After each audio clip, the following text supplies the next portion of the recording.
Alkisah di sebuah desa di sekitar Sungai Mahakam, Kalimantan Timur, hiduplah sepasang suami istri dengan kedua anaknya. Mereka hidup bahagia dan harmonis hingga sang ibu terkena penyakit. Meski telah berusaha mengobati sebisa mungkin, kondisi ibu tak kunjung membaik dan akhirnya meninggal dunia. Kepergian ibu menjadi pukulan besar bagi keluarga, terutama ayah yang sangat mencintainya, yang membuat sang ayah banyak menghabiskan waktu dengan menangis dan melamun.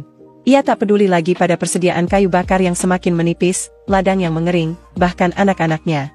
Bukan hanya rumah yang tak terurus, namun juga diri mereka sendiri. Ayah terlihat lusuh, anak-anak pun semakin kurus. Di awal musim panen, penduduk desa mengadakan pesta perayaan untuk mensyukuri hasil yang mereka dapatkan. Teman-teman ayah berusaha menghibur dan mengajaknya ke pertunjukan kesenian, dan di sana ia melihat seorang penari yang menarik hatinya. Paras cantik dan keindahan tariannya membuat ayah terus kembali untuk menonton pertunjukan sang penari setiap malam. Untuk menarik perhatian sang penari, ayah pun berusaha tampil lebih gagah, mengenakan pakaian terbaiknya, dan merapikan diri. Akhirnya pada hari ke-7, sang ayah memberanikan diri untuk mengajak sang penari mengobrol, dan hubungan mereka terus berlanjut karena ternyata sang penari juga tertarik padanya. Ayah pun jatuh hati kepada sang penari tanpa peduli tentang latar belakangnya yang tak ia ketahui. Singkat cerita, ayah dan sang penari pun menikah. Dan setelah menikah, ayah seperti menemukan semangat baru. Ia merasa keluarganya kembali lengkap dan menjadi rajin bekerja agar bisa menyenangkan istri barunya. Tanpa diketahui ayah, ibu tiri justru menunjukkan sikap yang sangat berbeda setelah menikah. Setiap ayah pergi ke hutan atau ladang, ibu tiri ini memberi tugas rumah yang berat pada anak-anak. Awalnya sekedar mencuci piring atau menyapu lantai, namun lama-kelamaan seluruh tugas rumah harus dikerjakan anak-anak.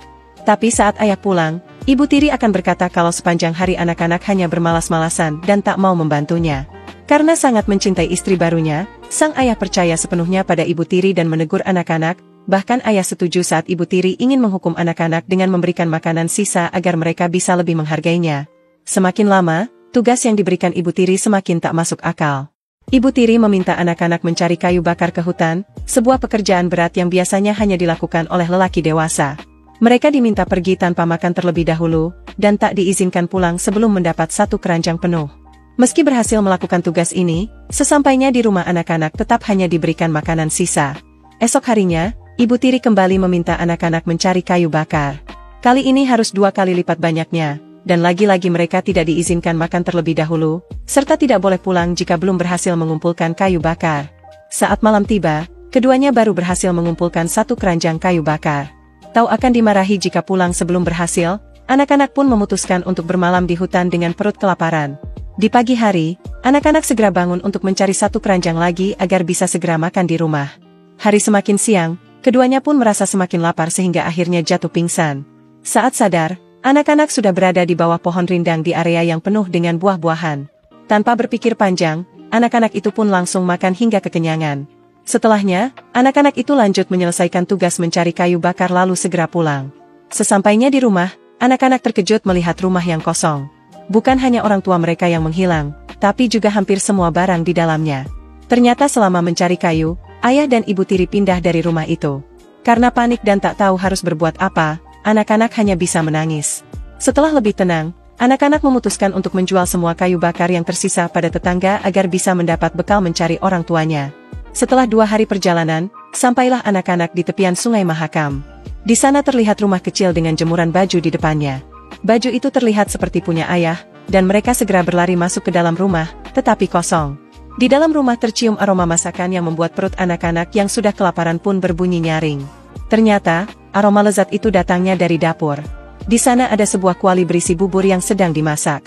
Karena sangat lapar, anak-anak mengambil bubur panas sesuap demi sesuap dan menghabiskannya sampai ke dasar kuali. Setelah makan, suhu tubuh mereka menjadi panas seperti terbakar api. Karena panik, anak-anak itu menggunakan semua air di dapur untuk minum dan menyiram tubuh, namun berujung nihil, dan mereka akhirnya melepas semua barang bawaan dan berlari keluar rumah menuju ke sungai, kemudian langsung melompat ke dalam sungai.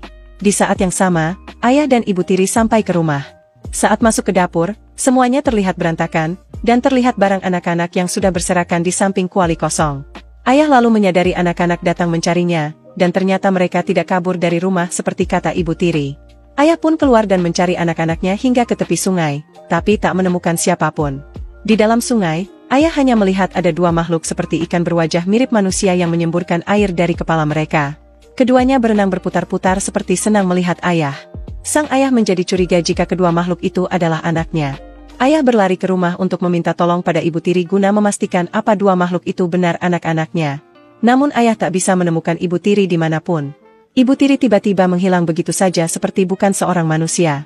Ayah akhirnya kembali ke sungai, meratapi keadaan anak-anaknya yang telah berubah menjadi ikan dan menyesali perbuatannya yang terlalu percaya semua perkataan istri barunya. Warga sekitar yang mengetahui tentang kisah ini kemudian menamai anak-anak itu dengan sebutan pesut Mahakam.